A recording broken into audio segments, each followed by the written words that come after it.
औज़ुबिल्लाहिमिनश्शैतानिर्रजीम बिस्मिल्लाहिर्रहमानिर्रहीम। अवाम international news के programme बोलो अवाम से मैं हूँ आपका होस्ट चौधरी अरशद ढिल्लों। नाज़रीन, आज हमारे साथ मौजूद है शेयर हैप्पीनेस फाउंडेशन, एक फलाई कामों को करने वाली फलाई तंजीम है। उसके बानी रुकन और मरकजी अहदेदार हामिद खान।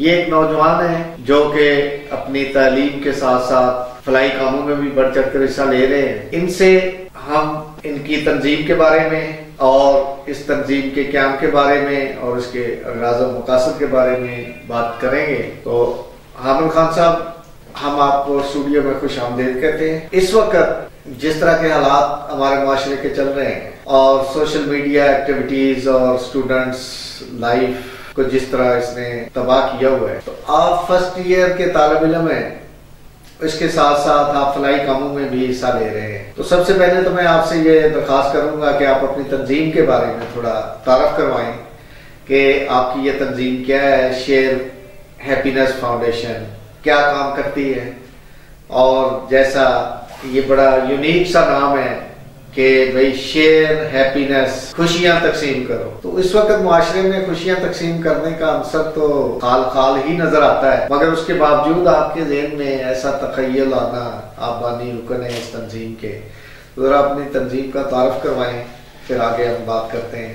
सबसे पहले तो मैं अवाम इंटरनेशनल न्यूज़ और आपका मशकूर हूँ कि आपने मुझे अपने चैनल पर बुलाया, मदद किया। तो मैं अपनी तंजीम का तारुफ कराता चलूँ तो आज से तकरीबन 8-10 माह पहले अप्रैल में हमने शेयर हैप्पीनेस फाउंडेशन की बुनियाद रखी। हमारा मकसद ऐसे लोगों तक पहुंचना था कि जहां तक गवर्नमेंट एक्सेस नहीं कर सकती, उन लोगों को फैसिलिटेट करना था कि वो उनकी जो गमज़दा लोग हैं, जो परेशानियों में मुब्तला हैं, उनकी हम मदद कर सकें। तो शेयर हैप्पीनेस फाउंडेशन के जो इंट्रोडक्शन में आता है कि हम लोगों को मुख्तलिफ तरीकों से उनकी मदद करते हैं।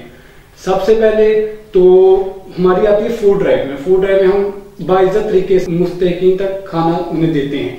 इसके बाद हम हेल्थ के ऊपर काम करते हैं। हेल्थ में हमारे सबसे जो मेन है वो है थैलेसीमिया पेशेंट्स, कि जो बच्चे थैलेसीमिया के मरीज हैं जिन्हें हर 15 दिन बाद 10 दिन बाद ब्लड लगता है, तो उनके लिए हम ब्लड ग्रुपिंग कैंप्स करते हैं, ब्लड कैंप्स करते हैं। और इसके बाद जो मेडिकल कैंप्स हैं जहाँ पर लोगों का फ्री मुआयना होता है, उसके बाद अदवियात दी जाती हैं। और इसके बाद जो हमारा तीसरा पॉइंट आता है वो है एजुकेशन, कि आज का जो दौर चल रहा है तो काफी जो जिनके पास अखराजात उठाने के लिए पैसे नहीं है, उनके लिए हम ऐसे इदारों के साथ उन्हें मिलाना, उन बच्चों को, कि वो तालीम हासिल कर सकें और कल को किसी ऐसी जगह जाएं जहां उनका मुस्तकबिल संवरे और अपने घर वालों का वो सहारा बने। इसके बाद हमारी यूथ के लिए हमारे जो काम चल रहे हैं कि ट्रेनिंग, वोकेशनल ट्रेनिंग्स के ऊपर, इसमें हम डिफरेंट तरह की रेस्क्यू ट्रेनिंग्स करवाते हैं और सेमिनार्स के ऊपर, कि जैसे आज कई लोग हैं कि पढ़ लेते हैं, पीएचडी तक पहुंच जाते हैं, उन्हें ये पता नहीं होता कि उन्होंने करना क्या है। तो इसमें उनकी हम इस तरह मदद करते हैं कि आप जब वो तकरीबन मैट्रिक से ही होते हैं तो सेमिनार्स के ऊपर वर्क होना शुरू हो जाता है कि वो अपने फ्यूचर को देख सकें, अपने गोल को फोकस कर सकें और उसके ऊपर अमल कर सकें। ये आपकी बातें सुन के मुझे ये अंदाजा हुआ है कि आप एक बहुत अच्छे ख्याल के साथ इस तंजीम की बुनियाद रखे हुए हैं। इसके साथ साथ मैं आपसे ये भी पूछना चाहूंगा, जो कि मैं समझता हूँ कि बहुत जरूरी है, कि इस वक्त माशरे में, जैसे मैंने पहले भी अर्ज किया है, कि पढ़ाई करना भी एक स्टूडेंट के लिए मुश्किल काम है। पढ़ाई के साथ साथ आपके ज़हन में ये फलाही कामों का ख्याल आना, इसके पीछे क्या तहरीक थी कि आप इस तरफ आए? तहरीक ऐसी थी कि मैं बचपन से मुझे शौक था कि इंसानों की मदद की जाए, जो बेहाल हैं, उनका सिवाय अल्लाह के कोई आसरा नहीं।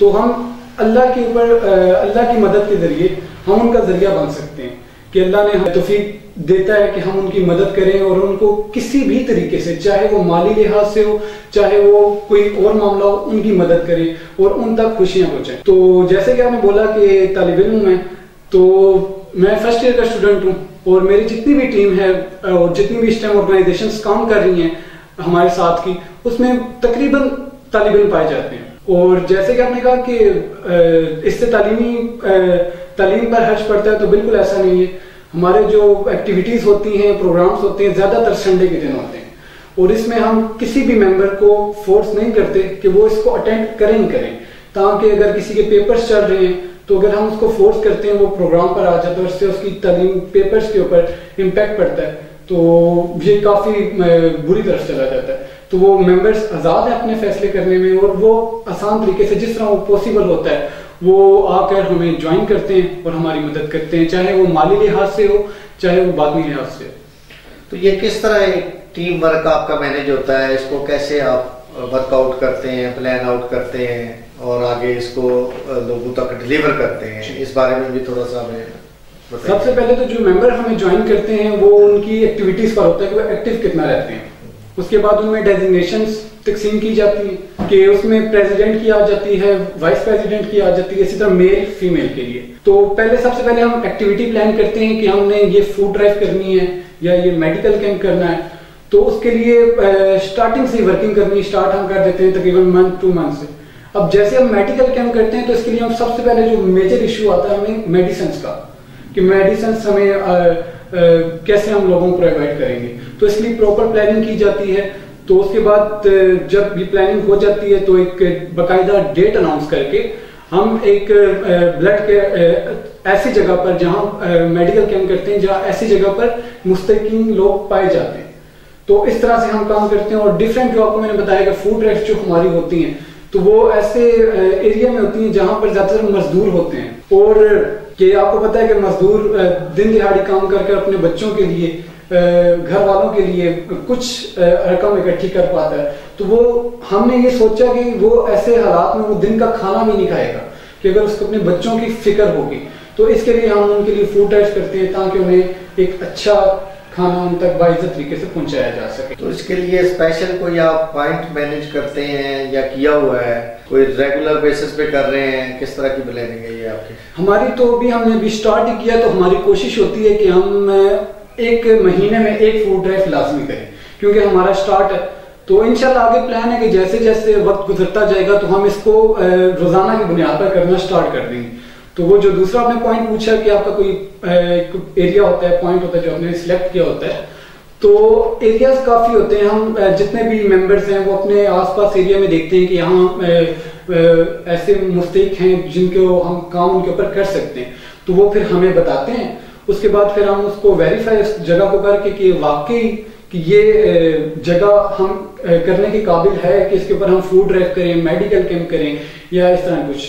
अभी तो हम रावलपिंडी और इस्लामाबाद में काम कर रहे हैं, लेकिन इंशाल्लाह फ्यूचर में भी पाकिस्तान के अंदर हम डिफरेंट सिटीज में इस प्रोजेक्ट को लेके जाएं। इस तरह के फलाई काम करने वाली बहुत सी तंजीमें फील्ड में काम कर रही हैं और मुख्तलिफ तरह के मामलात भी बाज़ सामने आते हैं। तो ये फील्ड में काम करते हुए आपको किस तरह की मुश्किलात का सामना करना पड़ता है या करना पड़ रहा है? आजकल तो काफी ऑर्गेनाइजेशंस बन चुकी हैं और उनमें से चंद ऐसी भी हैं कि मैं नाम नहीं लेना चाहूंगा, लेकिन वो लोगों का इत्मीनान हासिल करके गलत तरीके की तरफ निकल जाती हैं। तो इसी तरह जब एक नई ऑर्गेनाइजेशन बनती है तो उसको सबसे पहले लोगों के इत्मीनान का होता है कि उन्होंने लोगों का इत्मीनान हासिल करना है, और उसके बाद वो जो उन्होंने इत्मीनान हासिल किया उसको बरकरार भी रखना है। तो इसके लिए तो सबसे बड़ा इशू में यही आता है कि जब हम किसी एक्टिविटी के लिए कोई ऐसी मतलब कि माली इमदाद के हवाले से करते हैं, सबसे पहले हमें इत्मीनान के ऊपर मतलब कि इत्मीनान का इशू हमें फेस करना पड़ता है। तो उनको हम डिटेल्स बताकर उनको कन्विंस करते हैं, उनको गाइड करते हैं। जब वो मुतमईन हो जाते हैं तो हमारी मदद करते हैं। तो अभी तक जो सबसे मेन इशू आ रहा है वो है माली मामलात का। तो इसके लिए फिर हम लोगों को कन्विंस करते हैं कि वो हमारी मदद करें। तो इस तरह तो वक्ती तौर पे आप किस तरह इसको ऑर्गेनाइज करते हैं, इसके फाइनेंस को, और आगे इसको प्रोड्यूस करते हैं माशरे में? अभी तो हम एक छोटे लेवल पर काम कर रहे हैं। तो जितने भी मेंबर्स हैं हमारे मेंबर्स हैं, डेजिग्नेशन होल्डर हैं, और वो लोग जो एक पर्दे के पीछे रहकर हमारे साथ काम कर रहे हैं कि वो सामने नहीं है लेकिन वो बैक पर है। तो वो अब सेल्फ डोनेशन के जरिए हम इसको भी मैनेज कर पा रहे हैं, क्योंकि हमें ना गवर्नमेंट की सपोर्ट हासिल है, ना ही किसी ऐसे इदारे की, गवर्नमेंट को हो या प्राइवेट हो। शेयर हैप्पीनेस फाउंडेशन तो एक नॉन प्रॉफिट ऑर्गेनाइजेशन है। तो अभी तो हम ऐसे ही काम कर रहे हैं कि जो मेंबर्स होते हैं अपनी इस्तेताअत के मुताबिक, उन्हें हम फोर्स नहीं करते कि वो इतनी डोनेशन हमें दें, जो इनकी इस्तेताअत होती है उसके मुताबिक हमें देते हैं। उस बजट को सामने रखते हुए हम एक्टिविटी फिर करते हैं। क्या समझते हैं कि इसमें मजीद बेहतरी लाने के लिए किस तरह के माशरे से आप तवक्कुआत रखते हैं, और गवर्नमेंट के लेवल पे अगर आप किसी किस्म की सपोर्ट हासिल करना चाहें तो आपको किस किस्म की तामल की जरूरत होगी? जब हम कोई नेक काम शुरू करते हैं तो सबसे पहले हमारे लिए होता है अल्लाह पर यकीन, कि जब हमारा यकीन उसके ऊपर पुख्ता होगा, हमारी नीयत सच्ची होगी तो अल्लाह जरूर मदद करेगा। तो हमने जब स्टार्ट किया तो हम पुरुमीद थे कि पुरुमीद हैं कि लोग हमारी मदद करेंगे और इस काम को समझकर हमारा हमसे ज्यादा आगे बढ़कर वो काम करेंगे। तो अभी यही हम आवाम से ये एक्सपेक्ट कर रहे हैं, पब्लिक से, कि वो हमारी भरपूर मदद करेंगे, चाहे वो माली लिहाज से हो, चाहे वो ग्राउंड लेवल पर हो। क्योंकि हम जब ग्राउंड पर जाकर कोई काम करते हैं तो जो आवाम होती है देखने वाली, तो उन्हें भी लगता है कि ये ऑर्गेनाइजेशन काम कर रही है, तो इस तरह वो साथ जुड़ते जाते हैं और मदद करते जाते हैं। तो इंशाल्लाह हम उम्मीद है कि आने वाले वक्त में हम इस काम को मजीद ऊपर तक लेके जाएंगे, और उम्मीद है कि ऐसे जो मुस्तकीन है या मुहैयर ज़ात हैं वो भी हमारे साथ ताउन करेंगे और अवाम भी। आइंदा आने वाले वक्त में आप किस चीज़ पे ज़्यादा फोकस करना चाहेंगे? किस फील्ड में? तालीम के लिहाज से, लोगों के फूड के लिहाज से जो आपने जिक्र किया है, तो इस पर ज्यादा फोकस किस पे आप रख रहे हैं?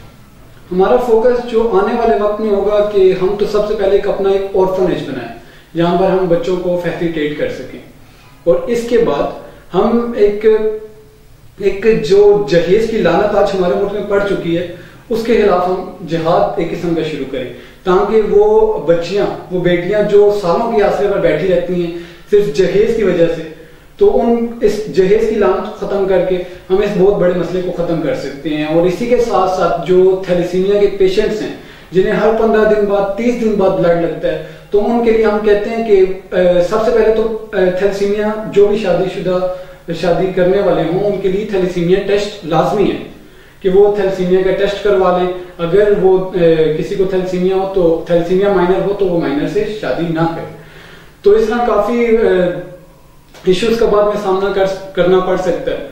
तो पाकिस्तान में तो इलाज जो उसका थैलेसीमिया वो काफी महंगा है, और सिवाय जो थैलेसीमिया के बच्चे की उम्र है वो 25 साल, तो इसके लिए तो अब आगे हम कोशिश कर रहे हैं कि इस थैलेसीमिया की बीमारी को रोका जाए। Thank you very much. नाज़रीन, ये थे अहमद खान, नौजवान फलाई वर्कर, शेर फाउंडेशन के बानी और मरकजी ओहदेदार। इनसे गुफ्तगू करके मुझे ये शेर याद आया कि जरा नम हो तो ये मट्टी बड़ी जरखेज है साकी, और इसके साथ साथ हदीस पाक है खैरुन नास मय्यनफुन नास, कि तुम में से बेहतरीन इंसान वो है जो इंसानों के लिए मुफीद हो। इसी के साथ मैं आपसे इजाजत चाहूंगा। अपना और अपने इर्द गिर्द का, अपने अहल व यार का ख्याल रखिएगा। अल्लाह हाफ़िज़।